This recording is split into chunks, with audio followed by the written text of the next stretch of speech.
dalam rangka meningkatkan syiar dakwah digital. Mohon dukungan Jawahir TV Pontianak. Mudah-mudahan channel ini, siaran ini lebih bermanfaat bagi saya khususnya dan seluruh jamaah ikhwan dan akhwat dan seluruh majlis taklim. Mudah-mudahan bertambah keberkahan dari Allah Subhanahu wa taala, membawa kita kebaikan dunia dan akhirat. Demikian, wassalamualaikum warahmatullahi wabarakatuh. Lanjutan mengenai salawat, ya, salawat sudah kita bahas kemarin. Apa makna salawat dan salam, kenapa pakai sayyidina dan seterusnya sudah kita bahas. Nah, sekarang bermula digabungkan salawat dengan salam adalah sunnah. Ya, jadi kalau bersalawat hendaklah diiringi dengan salam. Dan meninggalkan salah satu dari keduanya hukumnya makruh. Ya, kalau hanya salawat saja makruh, kalau hanya salam saja pun juga makruh. Begitu pandangan ulama. Apa sebab? Karena mengikuti firman Allah Subhanahu wa taala. Ya, ini ayat sering dibaca dan semuanya hafal. Ya, innallaha wa malaikatahu yusalluna 'alan nabi. Ya ayyuhalladzina amanu sallu 'alaihi wa sallimu taslima. Nah, itu ayat jelas sudah. Sesungguhnya Allah dan malaikat berselawat kepada Nabi. Jadi Allah dulu mulai, kemudian diiringi malaikat. Nah, setelah itu Allah panggil kita ini orang yang beriman. Ya ayyuhalladzina amanu sallu 'alaihi wa sallimu. Nah, ada salawat dan salam. Nah, salawat dan salam perintah Allah. Nah, maka menggabungkan salawat dan salam itu ya hukumnya sunnah. Seperti kita berdoa kan? Berdoa. Wa sallallahu ala sayyidina Muhammad wa ala alihi wa sahbihi wa sallam. Allahumma salli ala sayyidina Muhammad wa ala alihi wa sahbihi wa sallim. Salawat, salam. Boleh juga diiringi Allahumma salli wa sallim ala. Yang jelas diiringilah, karena mengikuti firman Allah Subhanahu wa taala. Dalam salat, kenapa tak tambah salam? Dalam salat kita hanya mengucapkan Allahumma salli ala Sayyidina Muhammad wa ala ali Sayyidina Muhammad. Ada salam? Tidak. Kenapa ulama tidak menambah salam? Padahal kemarin sudah kita bahas boleh menambah Sayyidina. Ya, kenapa salam tidak? Dikarenakan sebelum salawat sudah ada salam. Kan satu paket tuh tahiyat tuh. Ya, dengan salawat sekaligus.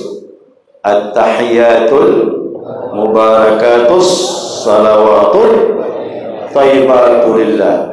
Assalamu, itu ada salam kan? Ya, assalamu alayka ayyuhan nabiyyu. Udah salam dah.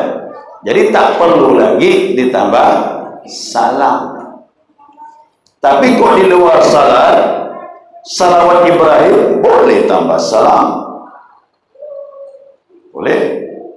Sebagaimana amalan salawat 40 yang disusun oleh Ustaz Abdul Ghani Mahmud Al-Yamani. Kan jelas situ disebutkan. Allahumma salli wa sallim ala Sayyidina Muhammad wa ala ali Sayyidina Muhammad kama sallaita wa sallamta. Ada tambah salam. Tapi di luar salat. Dalam salat jangan, karena sudah ada assalamu alayka ayyuhan nabi wa rahmatullah wa barakatuh. Nah, jadi jamaah, ini sekaligus ada nilai fikih dalam kitab ini. Ada perintah hukumnya, iringilah salawat dan salam.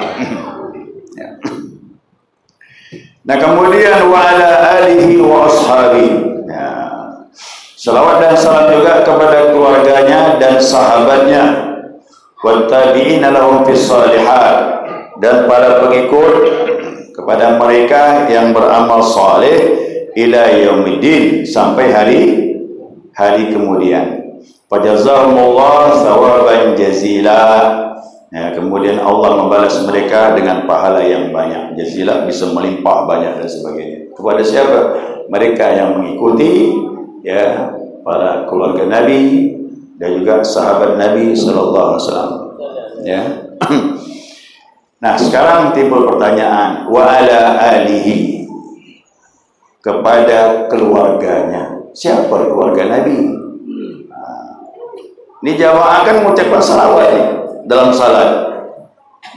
Walaupun tak pakai sayyidina salih, Allahumma salli ala Muhammad wa ala ali, wa ala ali Muhammad, keluarga Muhammad. Siapa keluarga Rasulullah? Ini dibahas nih, ya. Yang dikehendaki dengan keluarga Nabi SAW pada kedudukan zakat itu, yaitu segala anak cucu keturunan Hashim dan Muttalib. Jadi lihat silsilah ke atas. Silsilah ke atas ada Hashim, ada Muttalib. Keturunan dari dua ini ke bawah itu termasuk wa ala ali Muhammad. Makanya Nabi disebut keturunan dari Bani Hashim. Kan ada sebab Bani Hashim. Allahumma salli ala Nabil Hashimi Muhammadin wa ala alihi wa sallim. Bani Hashim. Jadi Nabi keturunan Bani Hashim. Muttalib juga saudara Hashim. Jadi dua keturunan ini itu termasuk wa ala ali Muhammad. Nah, ini maaf yang dia punya keturunan. Dan ini disebutkan kedudukan zakat. Artinya mereka ini yang tidak boleh menerima zakat karena kemuliaan. Jamaah tahu kan apa itu zakat? Zakat itu membersihkan, jadi kotoran harta itu dikeluarkan dengan zakat, dan itu tidak layak diberikan kepada keluarga Nabi SAW. Ini diceritakan oleh Abu Hurairah, hadis sahih ya, dari Abu Hurairah. Hasan dengan Husain itu masih kecil, sedang bermain-main, ya, di tempat pengumpulan zakat kurma. Kan hasil kurma kan ada zakatnya, ya. Bisa 5 wasaq, tergantung daripada pengairan. Kalau ada pengairannya alami, berarti 10%. Kalau pakai ongkos, zakatnya 5%. Dikumpulkan. Nah, Hasan dengan Husain bermain, lagi-lagi nakalnya 3-4 tahun, ya kan? Diambilnya di keranjang tuh, sambil makan, sambil bermain-main, itu dipandang oleh Nabi SAW. Dipanggil Nabi, sini, kata Nabi. Kata Nabi bilang, suruh keluarkan. Khuruj, kata Nabi, keluarkan. Inna hadhihi sadaqata la yahillu li Muhammadin wa ali Muhammad.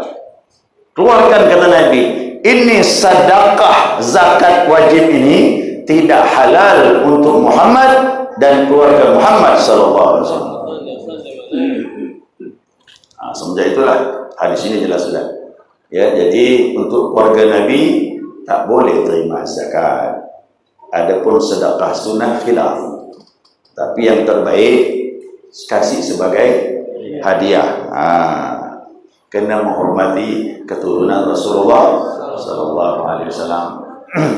Jadi kalau umpamanya ada keluarga yang keturunan ini, beri niatkan sebagai hadiah. Jangan dikeluarkan dari uang zakat. Ini pendapat ini masih kuat ya, masih mu'tamad sampai sekarang. Walaupun ada segelintir pendapat menyatakan, oh tak berlaku lagi. Dia punya alasan, kerana dulu keluarga Nabi tak terima zakat, disisihkan dari ghanimah, harta rampasan perang 5%. Dulu begitu, kata beliau. Beliau itulah. Memang betul. Masa perang dahulu, ghanimah itu rampasan perang 5% dikasihkan kepada keluarga Nabi SAW. Dia punya alasan begitu. Tapi ingat, kita ambil pendapat yang terbanyak. Ya, ijma' itu pun pendapat mayoritas berlaku sampai sekarang. Ya, berlaku sampai sekarang. Termasuk di Pontianak ya, banyak dari keturunan Kelatun, Syarif dan Syarifah. Para habaib, para habib-habib itu, ya, itu keturunan daripada lebih dekat lagi. Kalau ini kan Hashim dengan Muttalib, kalau itu langsung dari Hasan dan Husain radhiyallahu anhum. Jadi ini pendapatnya masih kuat, ya masih kuat. Kita fikih masih menyebutkan seperti itu. Ya. Dan juga dikatakan gennya ada, atau gen kan? Darah itu ada memang keturunan. Tapi jamaah jangan berkecil hati. Mau nak jadi keluarga Nabi? Masih ada jalan lain. Ya, masih ada jalan lain kalau kepingin jadi keluarga Rasulullah SAW. Memang secara gen kita tak masuk. Ya, tidak masuk. Tapi kita ambil pendapat yang berikutnya.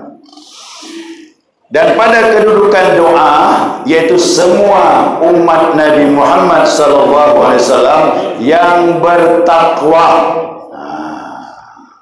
Dalam kedudukan doa yang kita ucapkan dalam salawat wa ala ali Muhammad, itu mencakup seluruh umat Nabi Muhammad yang bertakwa kepada Allah Subhanahu wa taala, itu keluarga Rasulullah. Dan dijamin ya, siapa yang bertakwa kepada Allah kumpul dengan Nabi. Ya, yang khawatir. Kalau keluarga kan kumpul dah. Kumpul.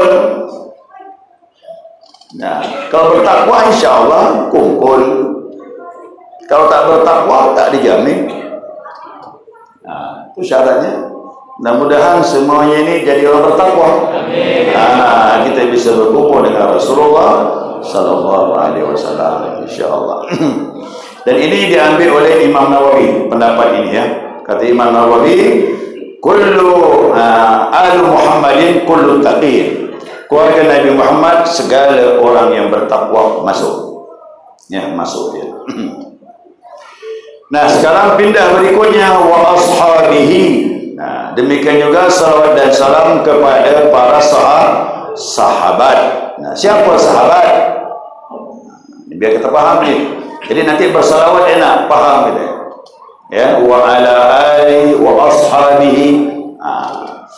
Di sini disebutkan adapun sahabat yaitu orang yang berkumpul dan beriman dengan Nabi SAW setelah kenabian.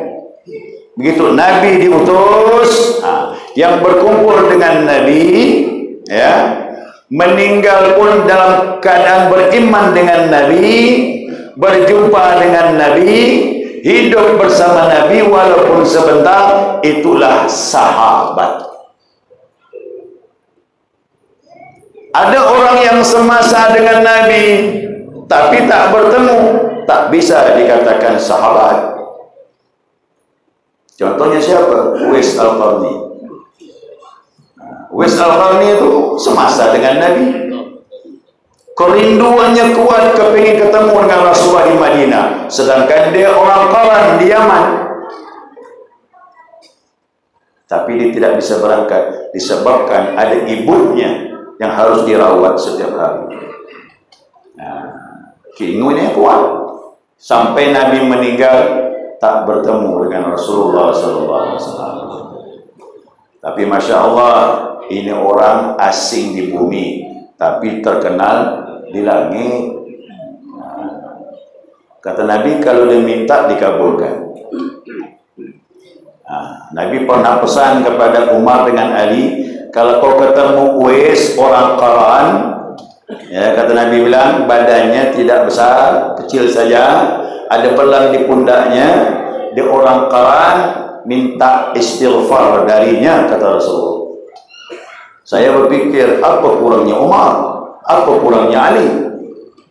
Suruh tabaruk minta istighfar dari Uwais ini. Apa amalannya jemaah? Amalannya ibadah dia, tapi yang paling menonjol dia mengasuh ibunya. Ya, dia mengurus ibunya. Semua dulu sampai ibu meninggal pun dulu sampai. Nah, jadi bakti sama orang tua. Saya ini orang tua dah meninggal. Jadi kesempatan berbakti tak ada lagi dah. Nah, Bapak Ibu jamaah yang masih ada orang tua, itu ladang surga bagi kita. Ya, berbuat baiklah. Karena setelah saya mengkaji Uwais ini, Masya Allah, ternyata besar fadilahnya. Dia menjadi wali Allah, kena bakti dengan orang tua. Jadi wali Allah ini macam-macam, bisa dengan zikir, salat tahajud, dengan sedekah, dengan haji, umrah, sebagainya. Tapi bisa juga dengan musibah penyakit, tapi bisa juga kena bakti kepada orang tua. Macam-macam jalan menuju Allah Subhanahu wa Ta'ala. Nah, jadi Uwais tidak dikatakan sahabat. Apa sebab? Walaupun semasa dengan Nabi, tapi tak berjumpa dengan Nabi. Maka kedudukan Uwais disebut tabi'in, karena dia hanya berjumpa dengan sahabat. Ya, berjumpa dengan sahabat. Nah, kemudian wattabi'in lahum fis shalihat. Kemudian para tabi'in, salawat dan salam kepada tabi'in. Siapa mereka? Ini tadi yang tak jumpa dengan sahabat namanya tabi'in. Ada lagi yang berjumpa dengan tabi'in namanya tabi'ut tabi'in. Dia tak berjumpa dengan sahabat, tapi berjumpa dengan tabi'in. Tapi ini ingat, ini generasi yang terbaik. Sahabat, tabi'in, tabi'ut tabi'in. Ini generasi yang terbaik. Ya, ini generasi yang terbaik. Hati-hati. Ya, jangan sombong orang zaman sekarang. Ini masa dijamin oleh Rasulullah SAW. Orang-orang salih pada masa itu dipuji oleh Nabi SAW. Kata Nabi, khairun nas qarni. Sebaik-baik manusia kurunku ini, kata Rasulullah. Satu kurun berapa? 100 tahun. Siapa tuh? Sahabat. Dan Nabi pernah mengatakan, 100 tahun setelah ini, satu pun di antara kalian tidak ada lagi. Dan meninggal semuanya. Baru berganti. Summa alladhi yalunahum. Berganti lagi kurun berikutnya, yakni tabi'in. Summa alladhi yalunahum. Kemudian 100 tahun berikutnya lagi. Berarti 300 tahun masa yang terbaik yang dipuji oleh Rasulullah sallallahu alaihi wasallam. Dalam 300 tahun ini masuklah Imam Hanafi, Imam Maliki, Imam Syafi'i, dan Imam. Ini orang terbaik. Dia orang saleh yang menonjol pada masanya. Tapi orang sekarang sombong. Syafi'i sama dengan aku. Aku makan nasi, dia makan nasi. Memang betul makannya sama, tapi sininya beda, Bung. Hafalannya beda dengan kita ini. Hati-hati ngomong. Imam Syafi'i dalam Ka'bah masuk dalam minta izin dengan gubernur Makkah. Salat 2 rakaat. Allahu Akbar, salat sunnah. Baca Al-Fatihah, baca Al-Baqarah, Ali Imran, An-Nisa, terus sampai masuk surah Al-Kahfi, baru rukuk. 15 juz Pak, rukuk Imam Syafi'i. I'tidal, sujud, duduk, sujud, berdiri lagi, baca Al-Fatihah, sambung lagi surah Maryam. Sampai An-Nas. Baru rukuk lagi. 2 rakaat khatam. Itu amalannya udah tak bisa mampu kita kejar. Belum ilmunya. Apa bukti ilmunya hebat? Dipakai di dunia Pak sekarang. Dulu madhab, maaf, belasan madhab. Hasan al-Basri juga termasuk mujtahid. Sufyan al-Thawri juga termasuk. Abu Laits masuk. Tapi mereka tak bertahan. Belasan imam-imam mujtahid tak bisa bertahan. Hilang dengan sendirinya. Pupus dengan masa. Tapi yang bertahan 4 saja. Hanafi, Maliki, Syafi'i, Hanbali. Masih bertahan sampai sekarang. Hati-hati ya, saya mohon maaf jemaah, saya mau sampaikan hilang berkah hidup kita. Kalau kita sombong, tak ada adab dengan ulama dahulu. Mereka diakui kelebihan beliau. Dari amalnya sampai ilmunya, tak mampu kita mengajarnya. Ya, tak mampu kita mengajarnya. Hati-hati ya, karena adab ini bawa berkah. Siapa tak beradab, biar ilmu banyak, tercabut berkah dari Allah Subhanahu wa Ta'ala. Imam Malik bilang, aku belajar ilmu 2 tahun, tapi ilmu adab 20 tahun. Mana tinggi Pak? Ilmu ke adab? Ada. Ilmu itu berkah kalau ada adab. Orang sekarang tak ada berkah karena tak ada adab. Ya, tidak ada adab sama ulama-ulama dahulu. Ya. Wajazahumullah thawaban jazila. Semoga Allah membalas mereka dengan balasan yang melimpah. InsyaAllah semua siapapun yang beramal saleh, mengikuti sahabat Nabi, mengikuti keluarga Nabi, mengikuti Rasulullah SAW, InsyaAllah akan mendapatkan balasan yang begitu besar dari Allah Subhanahu wa Ta'ala. Dan mudah-mudahan kita pun mendapatkan balasan ini InsyaAllah. Baik jemaah, selesai sudah ya, mudah-mudahan dapat dipahami.